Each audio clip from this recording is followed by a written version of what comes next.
परमात्मा कहते हैं एक डाल पे दो पक्षी बैठे, एक गुरु एक चेला रे, चेला तो चंचल है भाई, गुरु निरंतर खेला रे। फिर परमात्मा उत्तर देते हैं कि इस पद का वो ये भेद बताओ, कौन गुरु कौन चेला रे।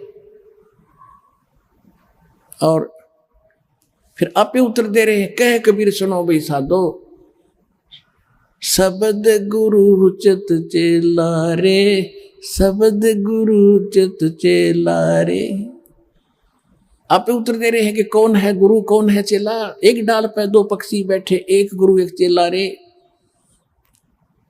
यानी इस पर शरीर के अंदर आत्मा भी है, मन भी है। और यहां बताते हैं कि जब गुरुजी ने आपको मंत्र दे दिया तो इस मन को इस पे लगा चित्त को, इस शब्द पर, तब वो गुरु के द्वारा दिया गया तेरा जो मंत्र है वो इस मन का गुरु बना दे। शब्द गुरु चित चेला रे, जो नाम गुरुजी ने दे दिया उसमें केवल वही ध्यान रहे, वो कौन सा मंत्र में जाप कराऊं, और मन को उसके जोड़ दे। तो ये है सुरत शब्द अभ्यास। यो एक बार आपने मंत्र इस ढंग से कर दिया, घना बड़ा नहीं है, तो समझाने के लिए इतना विस्तार लगा है, सिर्फ इतना है, श्वास बाहर छोड़ा, कौन सा मंत्र जाप कर रहा हूं, बस अंदर कौन सा ले रहा हूं, अपने आप ध्यान गया तो सुरत नृत्य अपने आप आ गई इसके ऊपर। ये एक मंत्र बन गया आपका अनमोल, आपके खजाने में, भगवान के दरबार में, आपके अकाउंट में जमा हो गया। यू इसकी कितनी कीमत है, और आप तो दिन में पता नहीं 1000 करो, 2000 करो, 500 करो लगे ही रहते, और कितनी कीमत हो जाएगी आपके पास, कितना धन होगा उस मालिक के दरबार में जाने का। कहते सत्य नाम, वैसे वाणी में गरीबदास जी ने स्पष्ट नाम लिखा है, मैं तो वैसे इसलिए कोड वर्ड में बताया करता था कि कई बार आप अनजान व्यक्ति आ जाते हैं, वो सुन लेने से भी कोई लाभ नहीं होगा, विधि से बात बनेगी, अरदास से लेने के बाद ही इसका बात बनेगी।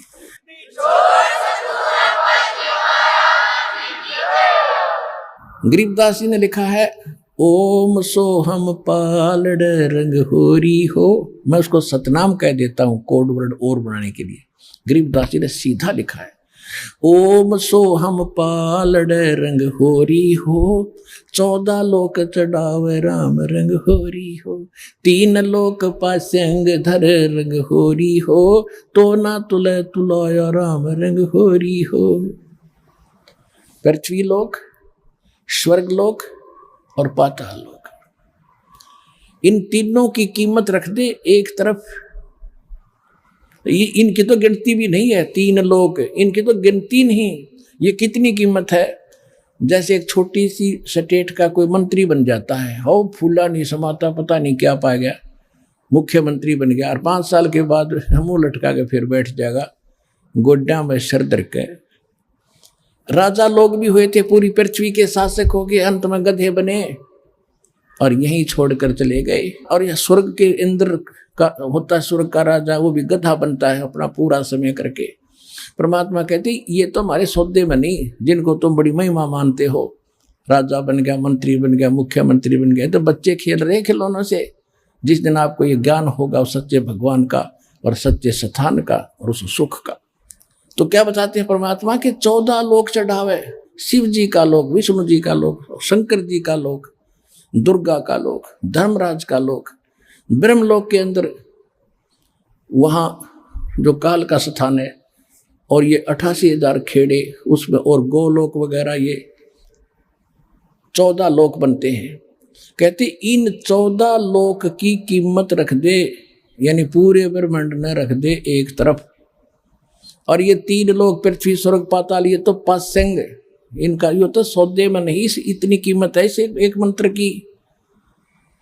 पासंग किसे कहते थे, क्योंकि आजकल बच्चे उस व्यवहार से निकल चुके हैं। पहले दास का जन्म था किसान परिवार में, जाट परिवार। हमारे पिताजी के पास ये सेठ लोग, बनिए लोग, गेहूं, बाजरा, जवार, गुड़ ये खरीदने आते थे। तो पिताजी कहते थे भाई पहले अपनी तराजू है ना, तेरी तखड़ी तुला, इसको जांच कराओ, इसमें एरर ना हो, पासिंग ना हो। पासिंग माने एरर, को ठीक करना, तो उस दिखाता था, उसमें कोई त्रुटि होती थी, जैसे गेहूं तोलना है तो गेहूं से 10-20 दाने लेकर दूसरी साइड में डाल देते थे, वो एरर खत्म हो जाती थी। उसको पासिंग कहते थे कि इतनी पासिंग बन गई इसमें, यानी 2 ग्राम 4 ग्राम 5 ग्राम जो गेहूं रखे थे वो पासिंग थे। पासिंग वो सौदे में नहीं थे, सौदा तो और रखा है सैकड़ों मन, सौदा तो उससे करना है, तोल गए, वो तो पासिंग दरी है उसका, वो सौदे में नहीं। तो यहां बताना चाहते हैं कि सतनाम पालड़ रंग हो रही हो, एक तरफ सतनाम की कीमत तराजू में रखती और 14 लोग चढ़ावे, दूसरी साइड में 14 लोग की कीमत धर दे और 3 लोग तक पासिंग गिर दे एक साइड में, उस तराजू में पड़ी रहा, उसकी यूज ही नहीं। और तो ना तुलह तुलाया राम रंग हो रही हो। तो कहने का तात्पर्य ये है कि आपने एक सिमरन इस दास से प्राप्त करके सतनाम का कर लिया, आप इतने धनी हो गए, आपका इतना धन, अध्यात्म धन आपका जमा हो गया। कबीरा सब जग निर्धना, धनवंता ना कोई, धनवंता सो जानियो, जिस पर राम नाम धन हो। ये है राम नाम, राम नाम जप कर थर होई, ओ हम सो हम मंत्र दोई। ये है राम का नाम। राम नाम यानी भगवान का सच्चा मंत्र, उसको राम नाम कहते हैं। राम राम राम राम ये मंत्र नहीं है। हम सतनाम सतसाहिब सतसाहिब कहते हैं, सतसाहिब मंत्र नहीं है, ये तो याद दिलाता है सच्चे साहिब की, और ये है वो मंत्र। गीसा साहब भी कहते हैं, ओ हम सो हम जप ले भाई, राम नाम की यही कमाई। तो गरीबदास जी कहते हैं, राम नाम जप कर ठर होई, ठर माने उस स्थान पर चले जाओगे, स्थाई हो जाओगे, जो कभी लौट कर नहीं आते। ओम सोहम मंत्र दोई, यही 2 मंत्र हैं। राम नाम जप कर ठर होई, ये है राम का नाम जो जाप करना है। ये विधि तत्वदर्शी संत के पास, और उसे लेकर ही जाप किया जाएगा उस विधि से, तब इसका पुण्य मिलता है। इतना कीमत तब मिलती है इसकी। तो कहने का भाव आपको ये दास बताना चाहता है कि आप जी को सतलोक जाना है, और उसके लिए सच्ची भक्ति, सच्चे मंत्र, सच्चे सतगुरु से लेकर ही आपने भक्ति करनी है, फिर मर्यादा में रहना है। अब कई भक्त ये ना सोचने के सार नाम भी मिल गया, सारा कुछ हो गया, हमारी बनगी बात नहीं। कबीर साहब कहते हैं, पाकी खेती देख कर गर भाइयों मत किसान, अब हो झोले बहुत हैं भाई घर आले तब जान। पाकी खेती देख कर गर भाइयों मत किसान, अब हो झोले बहुत हैं भाई घर आले तब जान। हे किसान, खेत में पक्की खेती को देखकर फसल को अभिमान मत करना, अभी बात बनी नहीं, ना जाने कब ओले गिर जा, आग लाग जा, कोई चुरा ले जा चोर, कहते तेरे घर आले तब संतोष करना। तो इसी प्रकार नाम भी मिल गया, सतनाम भी मिल गया, सार नाम भी मिल गया, और फिर अभिमान हो गया, चोर लिया आपका, वह बिजली गिर गई, ओले पड़ गया आपका, यानी यहां से हट गया मन, फिर आपके पास कुछ नहीं बचेगा। यानी धन तो आपका रहेगा, लेकिन वो काम रह गया, सतलोक नहीं जा सकते, घर नहीं जा सकते। फिर आपके साथ क्या बुरी बनेगी, पूंजी आपकी और मालिक काल होगा। ये पूरे विश्व में यानी चारों युग में ये समय है जिस समय आप चार्ज होते हो शास्त्र अनुकूल भक्ति साधना से। चौथे युग का ये प्राइम टाइम है। पिछली पीढ़ी जो 5505 कलयुग बीत जाता तभी स्टार्ट होता है, और ये हजारों वर्षों तक चलेगा। इसमें जो विधिवत भक्ति करके मर्यादा में रहकर इस आखिरी सांस तक और सही भक्ति करके चले गए, वो चले गए, वो निकल गए। फिर जो रह गए बकवाद करके, किसी कारण से अभिमान से छोड़ गए, ना आए सो बकवास कर, तो उनके पास पूंजी तो वह नौकी नो रहेगी पर पार नहीं हुए। फिर आप काल के अधीन हो गए। उन्हीं में से जो ब्रह्मा विष्णु महेश बने बैठे हैं, ये वही अज्ञान आत्माएं थी जो इस समय को चूक गए, भक्ति भी करके रह गए नौके। अब इनके साथ के बनेगी, ब्रह्मा मरेगा। ब्रह्मा जी की मृत्यु के उपरांत ये तो अलग योनियों में चला जाएगा, कुत्ता गधा सूअर बनेगा। दूसरा ब्रह्मा उन्हीं चार्ज पहले वाले स्टॉक रखता है, ये काल यहाँ के स्वर्ग में रखा हुआ है, उनमें से ब्रह्मा पैदा कर लेगा अपनी पत्नी से, उसका नाम ब्रह्मा रख देता है। जीवात्मा और होती है। फिर विष्णु मरेगा 7 ब्रह्मा की मृत्यु के उपरांत, ये विष्णु गधा बनेगा, दूसरा पुण्यात्मा तुम्हारे में से विष्णु बना देगा। फिर 7 विष्णु के बाद शंकर की मृत्यु होगी, उसके बाद नया शंकर इन्हीं पुण्यात्माओं के पुनों से वहां बनाएगा, और फिर इन पुनों का स्वर्ग में राजा बना के ब्रह्मा विष्णु महेश और देवता बना के सत्यानाश करावेगा, सारा पूंजी लुटवा देगा, तुम्हें कंगाल कर देगा और पटक देगा पृथ्वी पर। परमात्मा ये याद दिलाना चाहते हैं, ये दास आपको ये बताना चाहता है कि ये फाउल पॉइंट भी याद रखना, केवल साधना के साथ साथ ये मर्यादा भी रखना। जैसे माता गर्भ को रखे यत्न बनाए, ठेस लगे तो छन्न हुए तेरी ऐसे भक्ति नसावे। जैसे किसी बहन को गर्भ रहता है, वो कितनी चिंता होती है उसको कि मेरा लाल, मेरा बच्चा भगवान ने दया बख्शी है, कहीं खराब ना हो जाए, उसके लिए कितनी सावधानी बरतती है। ऊंचे नीचे पर पैर ना रखा जा, ऐसा कोई वस्तु ना खा लो मेरा गर्भ खराब हो जाए। ऐसा कोई सोते समय भी रात को करवट लेती है, तब भी सोचती है हे भगवान, उधड़ के फड़क के उठती है कहीं बच्चे पर दाब तो नहीं आ गई। तो ऐसी सावधानी जो माँ बरतती है तो वो लाल प्राप्त कर लेती है, वो बच्चा प्राप्त करती है। तो इसी प्रकार आपको वचन की शक्ति से आपके अंदर लाल बनना शुरू हो गया, जो भक्ति का लाल है, और आपने इतनी सावधानी करके इसको सफल करना होगा। जैसे माता गर्भ को रखे यत्न बनाए, ठेस लगे तो छन्न हुए तेरी ऐसे भक्ति नसावे। तो इस प्रकार आप जी ने इस ज्ञान को समझना है। और जैसे परमात्मा कहते हैं कितने दयालु है ये, कि जो भक्त रह गए उन ज्ञान तो सुनाता ही है, दास रह रह करके ऐसे तुम्हारे साथ गलतियां बनेगी, धोखे बनते हैं ऊपर। जब तक आप गुरु से के साथ रहोगे तो तब तो दास आपको साथ लेकर जाएगा सतलोक में, परमात्मा आएगा दास के रूप में। जब तक जिसका कनेक्शन सही है, और फिर आपके साथ धोखा देगा काल, जिसका कनेक्शन यहाँ से कट जाएगा उसके पास भी इस दास के रूप में काल आएगा और उसको उठाकर अपने खेमे में ले जाएगा। वहां धोखा होगा उसके साथ। उसके लिए क्या है कि आपका कनेक्शन यहाँ बना रहे अंतिम सांस तक, और फिर उसका एक तरीका बता रखा है आपको और याद रखना ऐसे समय में। लेकिन उस समय तो तुम्हारी पार बसाएगी नहीं, क्योंकि आप यहाँ से कट चुके हो उसके खेमे में। हो ही जो जैसे समुद्री जहाज है, दास से उपदेश लेकर कबीर जी की शरण में आगे, तो आप समुद्री जहाज में बैठ गए, और इस पूरे विश्व में सारा काल भरा है, और इसके ऊपर एक है ये जहाज समुद्री। इससे जो नीचे उतर गया उधर डूबेगा। जहाज से नीचे उतरा तो जल है, डुबोन वाला ही है। तो यहां से जो गया वो तो डूब गया, वो नहीं फिर बच सकता।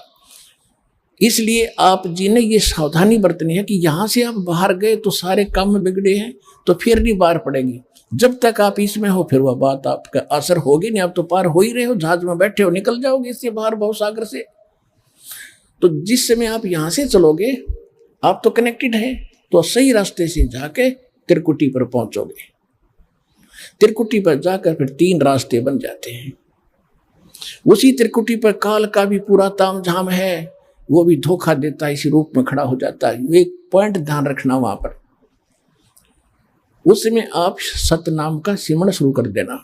सारनाम भी आपके पास होगा, सारनाम वो इकट्ठा ही हो जाता है, फिर तो तीनों मंत्र इकट्ठे चलते हैं। उस समय सिमरण जरूर करना, गुरु जी के चरणों में दंडवत प्रणाम करते हो। वहां जाकर आप देखोगे दास के रूप में भगवान मिलेंगे, कबीर जी, परमेश्वर जी। और वहां जाते दंडवत सभी करते ही है, तो दंडवत करते समय एक सिमरण अवश्य करना चाहिए। आप जब भी सिमरण करते हो एक सिमरण अवश्य करो सतनाम का, 10 सेकंड में हो जाता है। और फिर उठे, जब देखोगे एज इट इज है तो गुरु जी हैं, और नहीं तो फिर आपको दिखेगा, अन्य को नहीं दिखेगा जिसने सिमरण किया है। तो उसका फिर तो आप जब देखोगे कि उस काल होगा पर दास के रूप में, तो उसका चेहरा बदला होगा। तो आप अपने आप सावधान हो सकते हो वहां पर भी, लेकिन वहां बनेगी कुछ नहीं, थारी बसाओगी कुछ नहीं, वो तो पकड़ के फिर ले ही जाएगा। क्योंकि यहां से जो कनेक्शन कट गया वो फिर आगे काम नहीं करेगा। तो इसलिए आपसे को सावधान रखने के लिए करें। तो फिर काल क्या करेगा, वो गुरु रूप में, दास के रूप में धर्मराज के पास ले जाएगा, अकाउंट करो जी जैसे ओरिजिनल का होता है, और वहां से उसका करवा कटपट कि जी विष्णु लोक में चल। क्योंकि आप जो पहले मंत्र में जाप करते हो, 7 मंत्र में से 5 नाम इन्हीं देवताओं के हैं, गणेश जी का, ब्रह्मा सावित्री जी का, विष्णु लक्ष्मी जी का, और शिव और पार्वती जी का, दुर्गा जी का। ये 5 तो नाम आपके पास है। अब जो कमाई आप कर रहे हो तो आपकी डिपॉजिट होगी, आपके बैंक में है, अध्यात्म बैंक हृदय में है, 1 कॉपी ऊपर है, वहां चला जाता फैक्स। तब यहां से जाओगे तब आपको ब्रह्मा जी के लोक में भेज दिया कि पहले वहां जाओ, वहां पूंजी खत्म करोगे इस मंत्र की, कुछ तो यहाँ प्रयोग हो जाती है इसमें से, आपके यहाँ संसारिक सुख आपको इससे दिए जाते हैं, शेष बचे आप वहां जाओगे, वहां खाओगे। जब वहां खत्म हो जाएगी, ब्रह्मा की पूंजी खत्म हुई, वहां देवता बना रहोगे, उसके बाद आपको विष्णु जी के लोक में भेजा जाएगा। विष्णु जी की जब पूंजी तो आपके वहां खत्म हो जाएगी इस मंत्र की, उसके बाद आप शिव जी के लोक में जाओगे। शिव जी के मंत्र भी आपको दिया जाता है, वो समाप्त हो गया, फिर आप ब्रह्म लोक में जाओगे। वहां पर जो सतनाम के अंदर हम जाप करते हैं ओम मंत्र का, उसकी पूंजी ब्रह्म लोक में खाओगे। जब वहां समाप्त हो जाएगी,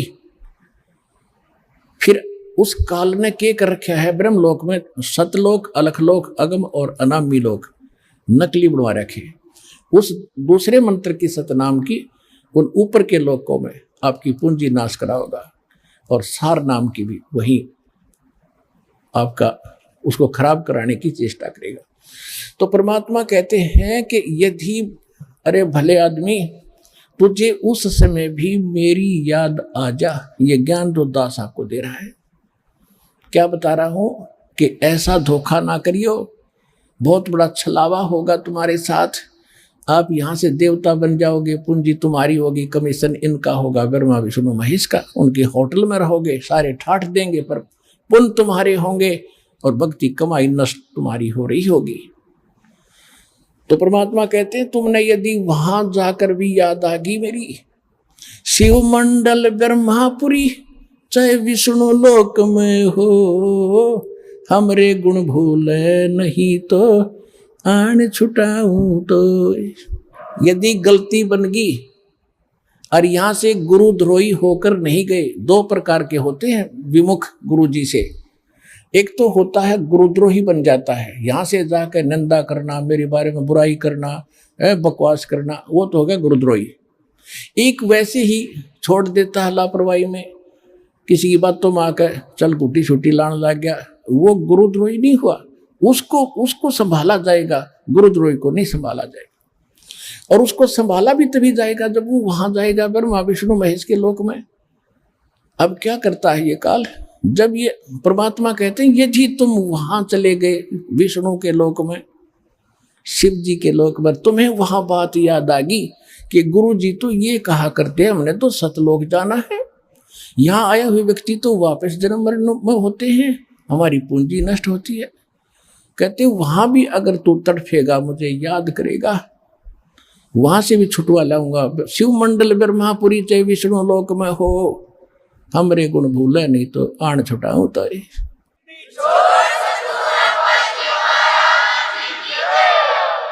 अब पुण्यात्माओं देखो, वो छुड़ाते लिए परमात्मा चले गए, दयालु हैं, उनका किसकी हिम्मत, छोड़ो भाई को।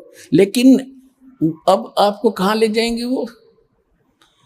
परमात्मा ने एक ब्रह्मांड में एक मिनी सतलोक बना रखा है। जैसे प्रत्येक देश में एक राजदूत भवन होता है, ऐसा मालिक ने एक जगह बना रखी है, वहां खुद रहते हैं, वो मिनी सतलोक है। उनको जो ऐसे हैं, पुकार कर लिया, हाथ से जोड़े, रोए, उनको परमात्मा वहां रख लेते हैं। कहां पर? उस मिनी सतलोक में। वहां उनकी पूंजी खत्म नहीं होती, वहां भगवान के दरबार से सब कुछ मिलता है। जैसे यहाँ आगे, यहाँ पुण्यात्मा आपको भी मालूम है आप कितना दान करते हो और कितने प्रतिशत भगत यहाँ दान कर रहे हैं, और 80% बेचारे किराया लेकर आते हैं और बाकी यहाँ भोजन खा रहे हैं, उनका कुछ खर्च ही नहीं हो रहा। तो इसी प्रकार ये तो एक मिनी सतलोक, ये तो एक वैसे रिहर्सल, वो वास्तव भगवान का स्थान है, लेकिन है वो यानी यहाँ इस लोक में वो मिनी सतलोक वास्तव वहाँ है, और वास्तविक सतलोक तो वो अलग है। तो उसमें उनका खर्च नहीं होता। और अब वो कैसे दयालु है, उनको स्टॉक रखेंगे। और अब जब दोबारा जैसे सतयुग गया, त्रेता गया, द्वापर गया, इनमें उनको छोड़ना शुरू करेंगे। जैसे 600 वर्ष पहले 64 लाख को छोड़ा था भगवान ने, 64 लाख, और परमात्मा आगे उनको चार्ज करके कि ये उल्टे डालने तो यहीं पड़ोगे पृथ्वी पर, और वो पूंजी आपके साथ है, लेकिन जो पूंजी आपकी थी वो न्यारी रख ली दाता ने, और अपनी तरफ से फिर से चार्ज करके तो आपका मनुष्य जीवन होता हुआ आ रहा है। ये सबसे पहले यहाँ जो आ रहे हैं वो 64 लाख आएंगे फर्स्ट, जो पहले रह गए थे। एक कथा सुनाता हूँ कई बार आपको, आज समय नहीं रहा, उसको फिर सुनाएंगे। परमात्मा ने एक परीक्षा की थी। 600 वर्ष पहले मालिक आए थे कबीर जी धारणक रूप दुल्हाई रूप में, और उस समय ना कोई ज्ञान सुनने वाला था, ना कोई कबीर साहब को भगवान मानता था। आशीर्वाद देते थे, लाखों लोग सुखी हुए थे, और 64 लाख शिष्य बने थे उस धारणक दुल्हाई के। और उस समय फिर आपको चार्ज करके केवल प्रथम 5 नाम दिया करते थे, पहले मंत्र का, दो भी नहीं देते थे उसमें से, वो फर्स्ट एंड लास्ट नहीं देते, केवल बीच के 5 नाम ये देगे। वो उससे आप भक्ति करते रहे, जन्मते रहे, मरते रहे, जन्मते रहे, मरते रहे, आपके अंदर भक्ति की चाह भी बनी रही, और आप आज फिर ठहगे भगवान के, यानी इस समय मोक्ष होगा यू। अब आपके घरों में वो पुण्यात्मा आएंगी जो अभी स्टॉक बचा है उनके पास। अब छोटे छोटे बच्चे दास देख रहा है, इनके चेहरे से लगता है कितने मासूम है, कितने ढंग से यहाँ बैठते हैं, कोई सेवा करता है, कोई ऐसा इनके चेहरे से महसूस हो रहा है कि वो स्टॉक, वो बीज डाल दिया परमात्मा ने पृथ्वी पे, अरबों खरबों को पार करेंगे, ज्ञान लग रहा है आपके घर पे। तो ये चाहे किसी गरीब के जन्मे हैं, चाहे किसी अमीर के आ रहे हैं, चाहे आप अमीर हो चाहे गरीब हो, इस भगवान के दरबार में आए हो, तो पिछला भक्ति धन आपका एक जैसा है। रहा बात धर्म का, वो भिन्न भिन्न है, जिस कारण से आप यहाँ संसारिक सुविधाओं में थोड़ा सा अंतर है, लेकिन भक्ति के जो मंत्र हैं, जो भक्ति की शक्ति है, वो आपकी बराबर है सबकी। लेकिन ये बच्चे जो आपके घर आज जन्म ले रहे हैं तो सीधे सतलोक है, इनको पता नहीं माता मसाणी क्या होती है और को राम कहानी क्या होती है, ये सीधे पुण्य साथ लेकर आए हैं। इनको कोई कमी नहीं रहेगी, केवल भक्ति पर ज्यादा लगाना, इनको भक्ति करवाना, बुराइयों से बचा के रखना, ये सीधे पार हो जाएगी।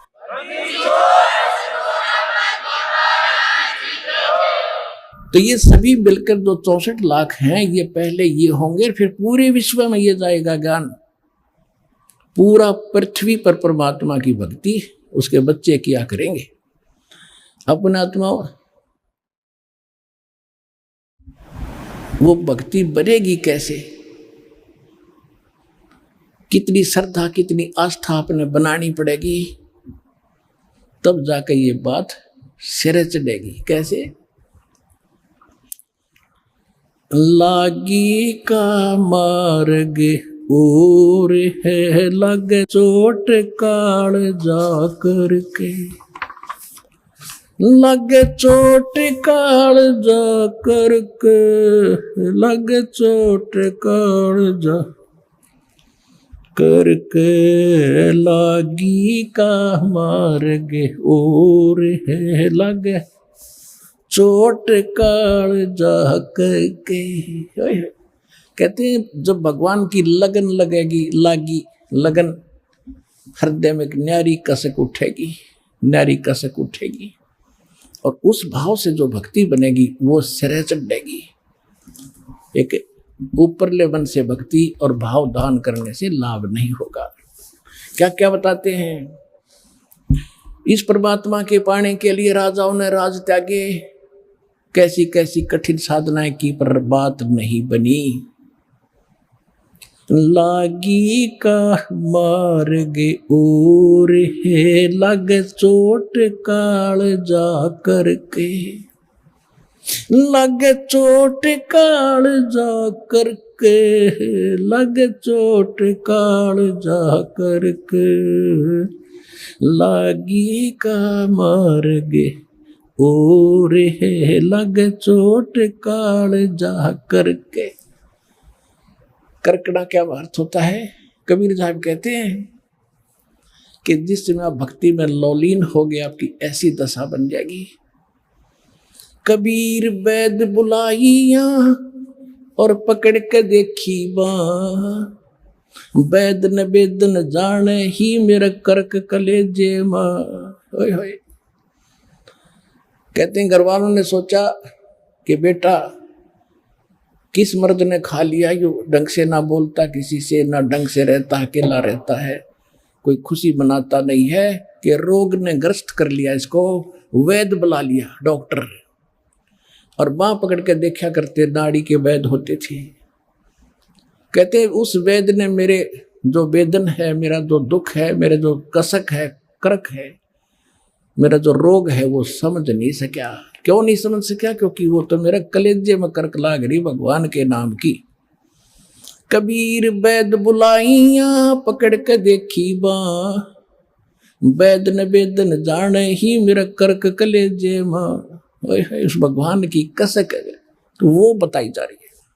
लागी का मार्ग और है, लगे चोट काल जा करके, लग चोट काल जा करके, लग चोट काल जा करके, लागी का मार्ग और है, लग चोट काल जा करके। बन बीच भरतरी भूप ने एक मारा ताण निशाना, बन बीच भरतरी भूप ने एक मारा ताण निशाना। घड़ी सदी थी आवन की, किसी साधु का हो गया आना। घड़ी सदी थी आवन की, साधु का हो गया आना। कोई मुआ मर्ग जवा दियो, न तारे धरो न बाणा।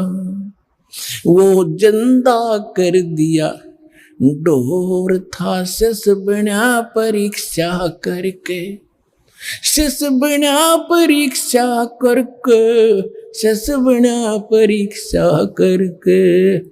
लागी का मार्ग और है, लग चोट काल जा करके। गोपी चंद योगी हो गए, जिन ले लिया भगमा बाणा। गुरु महल जनाने भेजते, डोडी में अलख जगाना। व्यंजन 36 छोड़ के भिक्षा का भोजन खाना। तन पड़ गया कम जोर थारा, खाया उदर भर के, ना खाया उदर भर के, ना खाया रे उदर भर के। लागी का मार्ग और है, लग चोट काल जा करके। बाजीद कहे उठाओ ऊंट को, लोग कहे ये मुआ। बाजीद कहे उठाओ ऊंट को, लोग कहे ये मुआ। ठन आड़ी चीज नहीं गया, ओड सलानी सुआ। कुछ नक्सक बिगड़ा है नहीं, बाजीदा अचरज हुआ। कुछ नक्सक बिगड़ा है नहीं, बाजीदा अचरज हुआ। जिन करया अचंभा घोर था, तजा राजकाल से डर के, तजा राजकाल से डर के, तजा राजकाल से डर के। लागी का मार्ग और है लगे चोट काल जा करके। सुल्तानी मगन बैराग में, इब्राहिम सुल्तान अदम के बारे में बताया जा रहा है। सुल्तानी मगन बैराग में जिन तज दिया बलख बुखारा, कदे पालकियों में चाल तेरे आज ठालिया गुदड़ बारा। सब संगी छोड़ी रोवती रोवे था कुण बासारा। सब संगी छोड़ी रोवती रोवे था कुन बासारा। शोर मचारण वास में ना देखा पीछा फिर के, ना देखा पीछा फिर के, न देखा रे पीछा फिर के। लागी का मार्ग और है लगे चोट काल जा करके। लागी का मार्ग और है लग चोट काल जा करके। लग चोट काल जा करके। लग चोट काल जा करके। लागी का मार्ग और है लग चोट काल जा करके।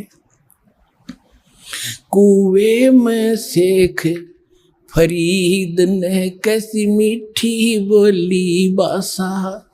कुएं में शेख फरीद ने कैसी मीठी बोली बासा। तुम चुन चुन कागा खा ली और मेरे हाडों पर का मासा।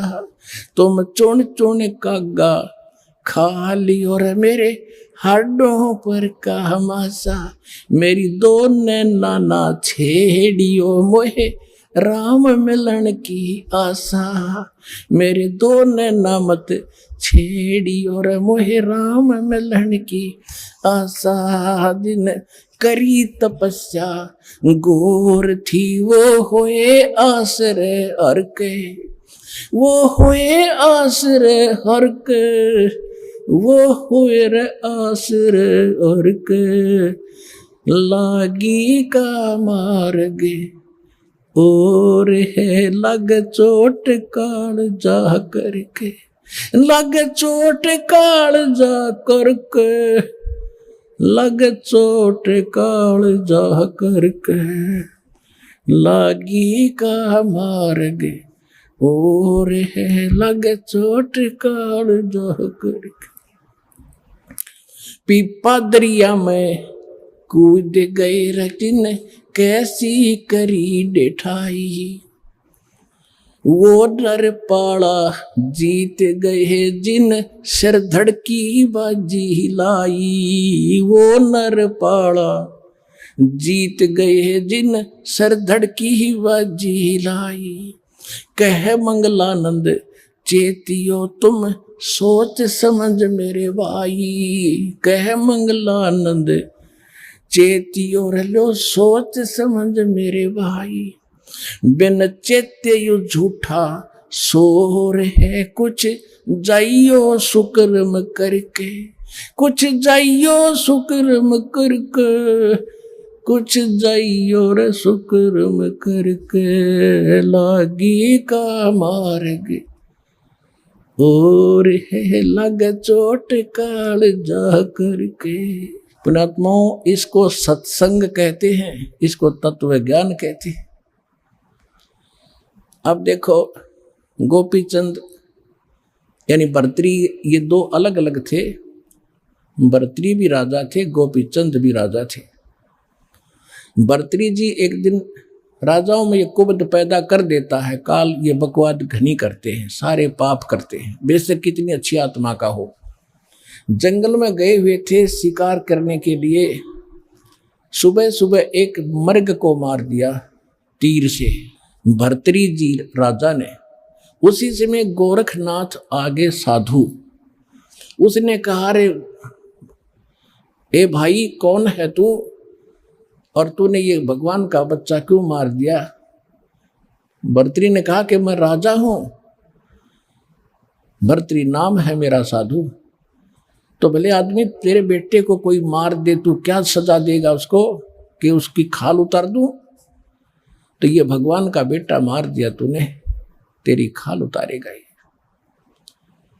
ये सुनने नहीं है, उसमें मालिक के है।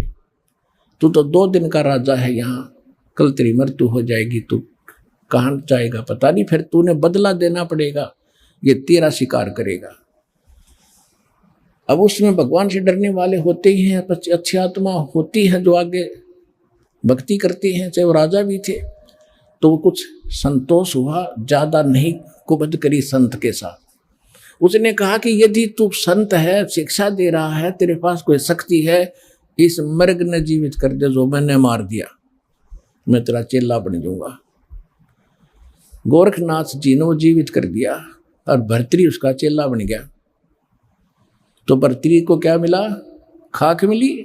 यानी इतनी सिद्धि वाला भी कोई संत हो और जिसके पास ये मंत्र नहीं है जो दास आज आपको दे रहा है, वो व्यर्थ है, यूजलेस है। अब ये सिद्ध करना चाहता दास आपको, फिर सुनिएगा। कुएं में शेख फरीद ने कैसी मीठी बोली भाषा। अब जब प्रसंग चला था भर्तृ का, उसने नाम ले लिया, राज भी त्याग दिया, लेकिन कुछ नहीं मिला। ये धक्के खा रहा इस काल के लोग में। अब शेख फरीद नाम के एक मुसलमान थे, बचपन से एक कसक थी उसकी भगवान की, घर भी त्याग दिया, एक ऐसे सूफी संत का चेला बन गया जाके जो एक आंख से काना था। काना मन एक आंख छोटी थी उसकी, वो खुद की भी छोटी थी एक आंख। यानी ये तो अलग प्रसंग है, लेकिन वो इतना सिद्ध प्रसिद्ध था कि जो भी वो वचन कह देता साफ ठीक हो जाता है, इतना सिद्ध प्रसिद्ध था। और वो सिद्ध कौन थे? वो पिछले ही आप जैसे जो अब भक्ति आप कर रहे हैं ना, इसके बारे में बताया पर गरीबदास साहिब ने परमात्मा की महिमा के शब्द महल में सिद्ध 24 हंस छोड़े विश्वे विसा। कि इस जो नाम हम देते हैं आपको, इसमें 24 सिद्धियां आ जाएंगी आप में। और अगर ये इन सिद्धियों का तुमने प्रयोग करना शुरू कर दिया तो फिर आपकी टायर पंचर हो जाएगा, गाड़ी यही खड़ी रहेगी। अब वो प्रसंग नहीं है, दूसरा फिर सुनाएंगे। तो ये जो नाम आपको दे रखे, इसमें इसी सिद्धि बहुत आ जाएंगी, लेकिन आपने प्रयोग नहीं करना, नहीं तो आपकी प्रभुता हो जाएगी और आपकी पूंजी नष्ट होनी शुरू हो जाएगी, आप पार नहीं हो पाओगे। फिर भी अब क्या हुआ कि वो पहले आप यहाँ से चले, जो रह गए वो भटक रहे हैं, वही प्रसिद्धि हो पाई। उन्होंने किसी को कुछ कारण से प्रसिद्ध था, कोई किसी कारण से प्रसिद्ध था। गोरखनाथ भी ऐसे ही प्रसिद्ध था। जब परमात्मा के सामने आया तो उसकी अकल ठिकाना हुई कि गोरखनाथ सिद्धि में भूला, टूणे टामण हांडा फूला, ये जंतर मंत्र जोगनी भाई, काल चक्र तुम जोरा खाई, तुम हो जम की फर्दी माही। तब परमेश्वर से नाम लिया, कहते हैं सतगुरु कबीर गुरु और गोरख चेला, फिर 9 खंड में वो रमे अमेल अकेला। अब कहने का भाव ये है कि परमात्मा का बच्चा था सभी। शेख फरीद ने वो संत भी एक ऐसा सिद्धि वाला संत गुरु बना लिया वो, और उसकी साधना करता था। और अब शेख फरीद तो घर से निकला ही नहीं था कि किसी प्रकार मेरा मोक्ष हो, उसका दूसरा उद्देश्य नहीं था। तो वो तो जाते ही आश्रम में उसकी ये एक ही भावना थी कि गुरुजी नाराज नहीं होने चाहिए, गुरुजी रुष्ट हो गए तो भगवान रुष्ट गया। यानी ऐसी कोई क्रिया मुझसे ना बने कि जिससे गुरुजी की आत्मा को ठेस हो। तो हर संभव कोशिश करके अपने गुरुजी को प्रसन्न करता था, और वो गुरुजी शेख फरीद की जी के ऊपर बड़ा प्रसन्न था। तो 5-7 और भक्त रहते थे आश्रम में। उनको जब देखा कि गुरुजी शेख फरीद के प्रति ज्यादा अट्रैक्शन है, तो ऐसा काम, ईर्षा होगी उनको, ऐसा काम करें कि गुरुजी इससे नाराज हो जाए, ऐसी कोई कहानी बनाए। अब वो नकली जो गुरु था, सिद्ध तो था लेकिन था नकली। वो क्या करता था, शाम के अब खाना खाते ही हुक्का मांगा करता था, हुक्का पीता था। और उन्होंने क्या कर रखा था, संत जी ने सोचा ये आपस में झगड़ा वगड़ा ना करेंगे, सबकी सेवा बांट रखी थी कि एक दिन सेवा ये करेगा, रोटी भी बनाओगा, हुक्का भी पिलाओगा, सारे काम यही एक करेगा। तो जिस दिन शेख फरीद का नंबर आया, उन दूसरों ने क्या देखा कि वो गुरुजी इतना क्रोधी था कि खाना खाने के तुरंत बाद 5 मिनट के अंदर अंदर, 5 मिनट से पहले पहले हुक्का चाहिए उसको पीने के लिए। वो लेट जाता था आश्रम में, अलग से कुटिया। अगर 2-4 मिनट लेट हो जाता तो उसको इतना धिक्कार था, गुस्सा हो जाता था, उसको कई दिन सेवा से वंचित कर देता था, मुंह से नहीं बोलता था, बाहर एक साइड में बैठा देता था। तो वो ये चाहते थे कि इसके शेख फरीद के साथ कभी ऐसा बने, वो मौका देवा नहीं था। एक बार उन्होंने क्या किया कि क्या करते था, शेख फरीद ने खाना बनाया कि गुरुजी को खाना खिला जाता और उधर से आग पहले ही चालू कर जाता था हुक्के भरने के लिए। आग पहले ही बना रखा तैयार रखता था। खाना खिलाकर बर्तन धोकर रख कर आया तो पीछे से उन्होंने क्या किया, वो ईर्षा करने वाले चेलों ने, भाइयों, गुरु भाइयों ने वह आग बुझा दी। और मौसम था वर्षा का थोड़ा सा, लेकिन वो आग बुझने की जगह नहीं थी। तो उसने उससे भी ये ध्यान नहीं दिया आग क्यों बुझ गई। उसको तो ये चिंता थी कि आज तेरी करी कराई भक्ति गई और नाश हो जाएगा, गुरुजी नाराज हो गए और कोई आग नहीं, चूल्हा खत्म बंद हो गया। वहां से आधा किलोमीटर 1 किलोमीटर की दूरी पर नगरी थी, उसकी बाहर की तरफ उसने धुआं उठता देखा। वो दौड़ा गया। एक माई भोजन बनाने की तैयारी कर रही थी। ऐसे चमास यानी वर्षा के मौसम में लकड़ियां भी अच्छी नहीं, गिल्ली गली सी लेसी हो जाती हैं। वो मुश्किल से आग फूंक मार मार कर बनाओ थी, धुएं में आंखें लाल हो रही थी। और शेख फरीद भाग्या गया कि माई आग दे दे, माई आग देना, माई आग देना। उसने देखा बाबा जी आ गया। वह थी गुस्से वाली, कहने लगी आग ऐसे नहीं मिलती, आंख फुड़वानी पड़ती। आंख फुड़वा ले तू अपने, तो फुड़वा ले आंख। अब उसने सोचा भाई आग मिल जानी चाहिए, गुरु जी प्रसन्न हो, आंखें फुड़वा लूंगा। माई ले, वो चिमटा दे के आंख काट के दर्दी, ले माई मैंने आग दे जल्दी, मेरे गुरु जी दुखी हो जाएंगे। और माई ने देखा तो उस बाबा का चेला है, गुस्से बता कह दी वाडर की कि वो तो शराब देगा, तेरा नाश होगा। उसने तो सारी आग निकाल दी जितनी बना रखी थी धड्डे बाबा जी। वो गाल के वो तो भाग लिया। उसने देखा कि आंख ताड़े छोड़ गई। अब रात होगी, रात ना और सजावा कैसे। उधर से लड़के ने अपना पल्ला बांध, एक आंख पर ऐसे कपड़ा बांध लिया, नो गिर लिया मुंड उसके ऊपर। और गुरुजी ने पहली आवाज दी थी, आश्रम में प्रवेश हुआ था, अरे शेख फरीद इतनी देर कैसे लगा दी हुक्के को। दूसरी आवाज जब दी रहे, कहाँ मर गया शेख तू, फरीद कहाँ मर गया। आया गुरुजी, आ गया गुरुजी। भाग दौड़ के हुक्का दर दिया, चलो हुक्का दर दिया तो देखा राग के क्या लग गया। आपकी दया है गुरुजी, कुछ नहीं लगा। वो भी कि मैं तो नाज का नसार कुछ फिर होके खा। वो गुरुजी तो पी के सो गया। वो सारी रात बेचारा जैसे दुखी सुखी रात काटी। माई ने रात नींद नहीं आई। वो तो सुबह उठते ही एक और सहेली को लेकर साथ में और उस आंख को लेकर गुरुजी के पास गई, संत के पास, और माफी मांगे, नाक रगड़े, मुझे गलती होगी। माई ने सारी कहानी बताई। वो संत पूछा रहे बात क्या है, कि आपका चेला गया था, आग लेने गया था, मैं गुस्से में थी, मैंने कह दिया आँख फूट ले, आँख फूटने से आग मिलती है, आँख फुड़ा रखी मैंने तो भी फुड़वा ले। उसने सचमुच आँख निकाल कर दर दी, बाबा जी मैं तो घनी दुखी होगी, मेरे गलती होगी, माफ करो। तो उसने देखे कौन गया था कि पता नहीं, मैं नाम तो नहीं जानती। गुरुजी ने पूछा रहा शेख था कल तो भाई, वो फरीद था। फरीद बोला सारे आगे। अब बेटा क्या हो गया, तेरी आंख को क्या तकलीफ होगी। हक आपके रहते गुरुजी, क्या हो गया मेरी आंख को, कुछ नहीं होना, ये माटी आपकी है, शरीर आपका दाता, आपके नियमत लगे। पुण्यात्मा हो। अब ऐसी समर्पित आत्मा और कहा जीवन नाश कर गई। दास ये बताना चाहता आपको तो उसने कहा कि बेटा खोल इस पट्टी को। उन्होंने पट्टी खोली, आंख ठीक ठाक होगी, साबित आंख होगी पर होगी छोटी, दूसरे वाली से छोटी होगी पर आंख ठीक ठाक होगी। और वो आंख पड़ी माई के बर्तन में। अब उस कारण से सारे नगर में आसपास उस बाबा जी की, उस नकली संत की सिद्धि के कारण इतनी महिमा होगी, वह पूछो मत, संत हो तो ऐसा हो। और पुण्यात्मा फिर शेख फरीद जी को डाउट क्या रहा कि ऐसा महापुरुष ये जो ज्ञान देगा सारा ठीक होगा। अब कहते हैं लागी का मार्ग और है लागे चोट काल जा करके, ऐसी लगन लगेगी तो भगवान मिलेगा। लेकिन वो लगन और गलत स्थान पर लगा दी। अब गाय से दूध मिलेगी, सब न पता, अब गाय से दूध मिलेगा।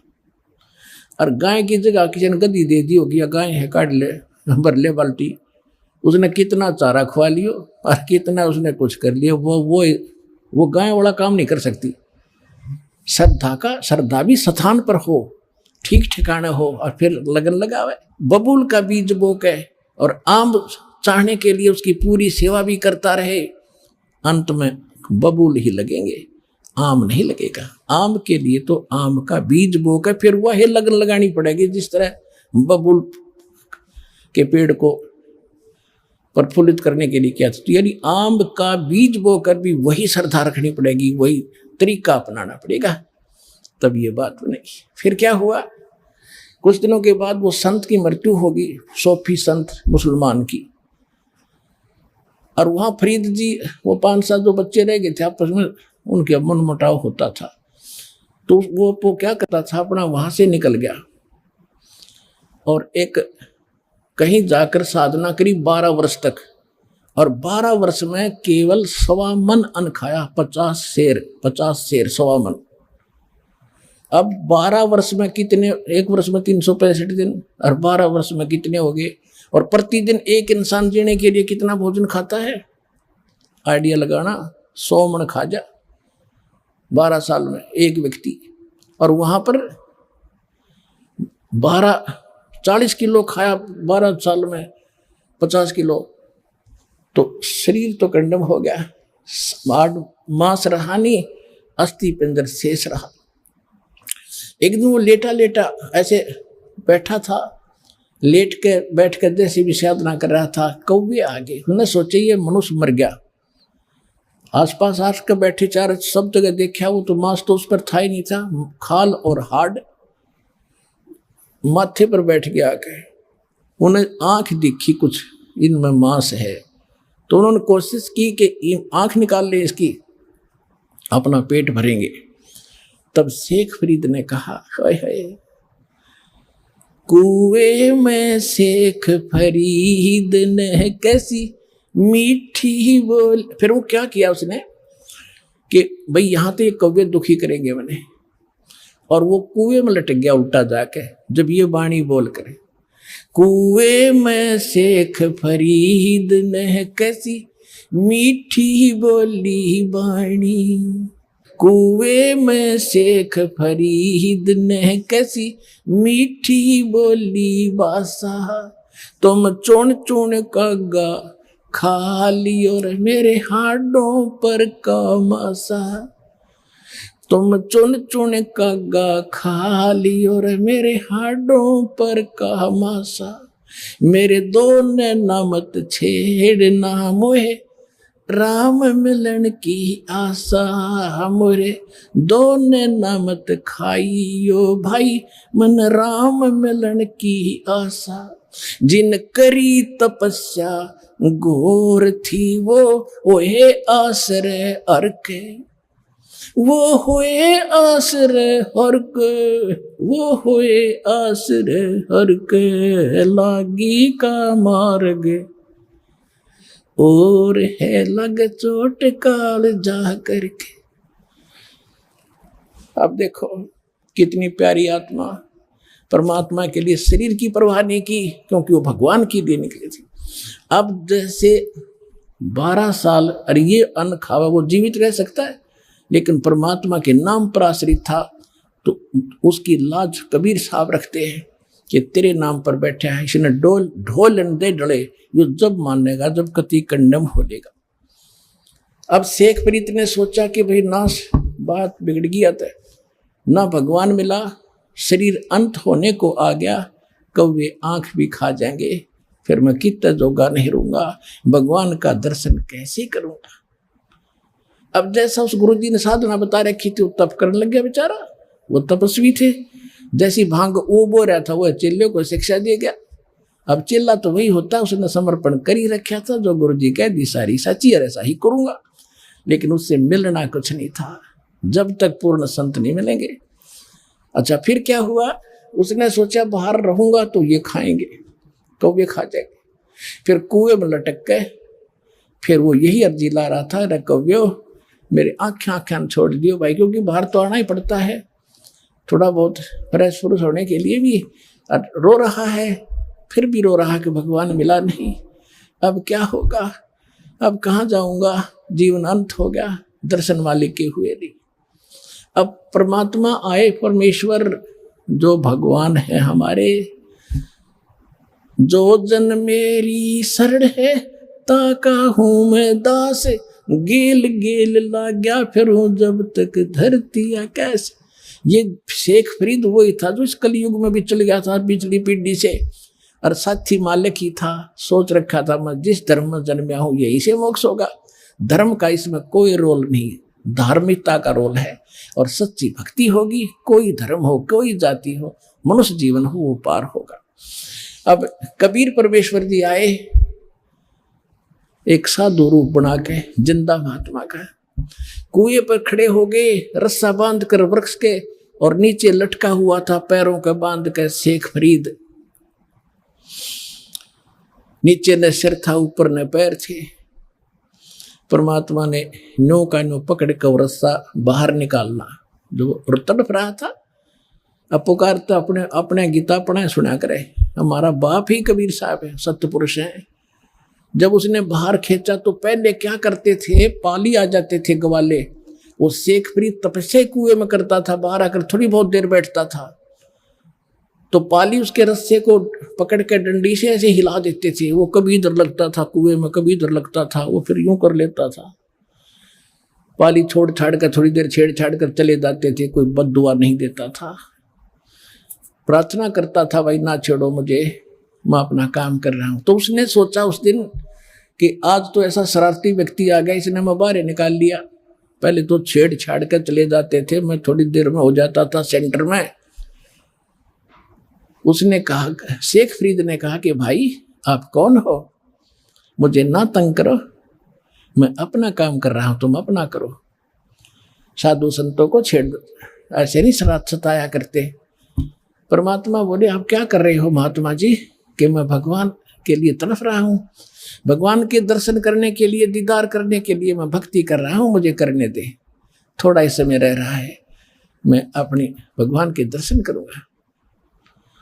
परमात्मा बोले कि मैं हूं वो अल्लाह अकबर जिसके आप दीदार करना चाहते हैं। अब वो कहता है शेख फरीद है कि नहीं नहीं ऐसे ना बोलो, ऐसा मत बोलो, ऐसा जो कहता उसको पाप लगता है। अल्लाह कभी पृथ्वी पर नहीं आता, अल्लाह दर्शन नहीं देता, वो तो पर्दे के पीछे से बोलता है।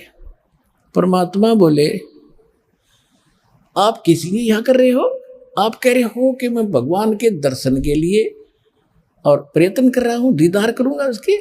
हर भगवान कैसा है? आप कहते हो भगवान तो बेचून है, निराकार है। वो खुद कह रहा है कि भगवान तो निराकार है, वो तेरे जैसा नहीं हो सकता, तुझे पाप लगेगा, और वो तो बेचून निराकार है। परमात्मा बोले, आप एक तरफ तो कह रहे हो कि मैं परमात्मा के दर्शनार्थ यानी भगवान का दीदार करने के लिए साधना कर रहा हूं, उधर से तुम बेचून बता रहे हो। भले आदमी, अकल है ठिकानी तुम्हारी? थ्योरी क्या है और साधना क्या तुम्हारी? कहते गाम का और ज्ञान का तो इतना चमका ऐसा होया करे, एकदम गटके पट खोलने से जाता है ना, तो आए रहे थे इससे काम के लिए कि वो मरेगा, खत्म हो जाएगा, नहीं तो एकदम सारी बुद्धि चेंज होगी। रत तेरा गजब हो। उधर तो हम उसको निराकार मानते हैं, फिर दर्शन के लिए अब मकारा खेते के दर्शन होंगे, अल्लाह तुम्हें दिखाई देगा। नो के नो पैर पकड़ लिए, उल्टे लटके लटके रहे, क्योंकि ऐसे लटका रखे थे, वार्ता हो रही थी। नो के नो पैर पकड़ लिए। नो सोचा कि भगवान तो नहीं हो सकता, अल्लाह तो नहीं हो सकता, पर बाखबर जरूर है। जो कुरान शरीफ में सूरत फुरकान 25 आयत 52 से 59 में स्पष्ट किया है कि जिस परमात्मा ने 6 दिन में सृष्टि रची, तख्त पर जा बैठा 7वें दिन, वो अल्लाह कबीर है। उसकी खबर कोई बाखबर से पूछो, वो जानता है। तो शेख फरीद जी को पक्का विश्वास हो गया, अल्लाह ने तो अल्लाह का जानकार जरूर मिल गया, बाखबर मिल गया, इल्म वाला। चरण पकड़ लिए, परमात्मा ने खोल कर रस्सा बैठा लिया कि बैठ जा, मैं बाखबर हूं और मैं तत्वदर्शी संत हूं, तू अल्लाह ना मानना, ठीक है। कहते शरीर के साथ क्यों दुश्मनी कर रखी है, मुश्किल से मिलता है, इतना भी ना खाओ। कहते इतना भी ना खाओ अंगड़ाई टूटे, आलस हो जा, इतना कम भी मत खाओ कि आपकी क्या हालत हो रही है, आप वचन कब करोगे, आपकी तो बुरा हाल हो रहा है, सूखा पड़ा शरीर। श्रीमद् भगवत गीता अध्याय नंबर 6 के श्लोक 16 में लिखा कि अर्जुन, ये योग यानी भक्ति साधना न तो ज्यादा खाने वाले की या बिल्कुल ना खाने वाले की, या ज्यादा जागने वाले की और न ज्यादा सोने वाले की, किसी की सफल नहीं होती।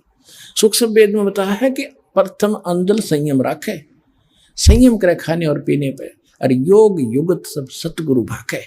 ये सब तरीका वो सतगुरु बतावेगा जब कभी आवेगा, तो कैसे भक्ति करनी चाहिए, कैसे रहना चाहिए। इन पिछले वालों की तरफ ना झांकना, उनने किक के डले ढोए थे, उनको खाक मिला, तब परमात्मा ने उसको कुछ आहार कराया, फूल फल खवाए, वो तो ताकत साथ थी दाता की। फिर उसको नाम दिया और कहा अब होगी तेरी मुक्ति बेटा। जब शेख फरीद की मुक्ति हुई, पुण्यात्माओं आप उन पुण्यात्माओं में से हो, परमात्मा आपको इकट्ठा कर कर आज लाया है, आपको सहज में वो मार्ग मिल गया है। इसकी भक्ति करो और सच्चे दिल तक आखिरी सांस तक लगे रहना, संसार की तरफ ना देखना, तुम्हारा बेड़ा पार होगा, तुम्हारा मोक्ष होगा।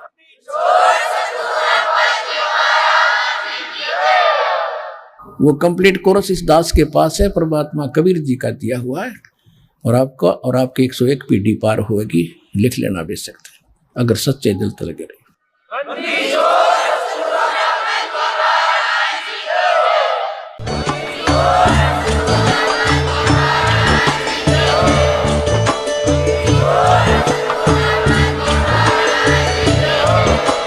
आप सुन रहे थे जगत गुरु तत्वदर्शी संत रामपाल जी महाराज जी के मंगल प्रवचन। अधिक जानकारी के लिए विजिट कीजिए हमारी वेबसाइट www.jagatgururampalji.org। संत रामपाल जी महाराज जी के शुभ आशीर्वाद से पूरे विश्व भर में 500 से भी ज्यादा नाम दीक्षा केंद्र हैं, जिन पर संत रामपाल जी महाराज जी द्वारा ऑनलाइन निशुल्क नाम दीक्षा दी जा रही है। अपने नजदीकी नाम दीक्षा केंद्र का पता करने के लिए संपर्क करें 8222880541।